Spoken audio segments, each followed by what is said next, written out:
Ziekenhuis de Tjongerskans op het Jereveen besluit van een middag of de intensive care en de herbewaking weer je kennen. Die afdelings waren snel sletten nadat bij een patiënt besmetting met de MRSA-bacterie vastgesteld wie. En later werd nog een besmetting voen. De afdelings binnen skimmaken en desinfecteerd. 60 bewoners van verpleeghuis Nijtoutenburg in Noordburgen binnen besmet rekken met het norovirus. Ook 40 personeelsleden hebben het virus oproem. Om verdere verspreiding voor te komen is het verpleeghuis onder quarantaine geplaatst.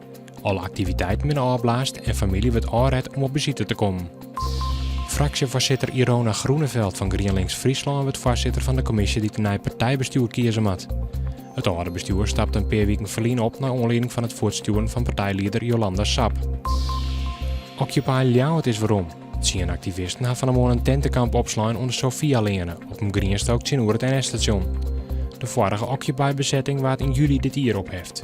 De wienen doet te min mensen om de protestactie draaiende te houden.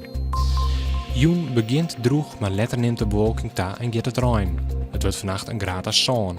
Morgen ek een soort rein, maar zo nou en dan droeg, het wordt dan 11 graden.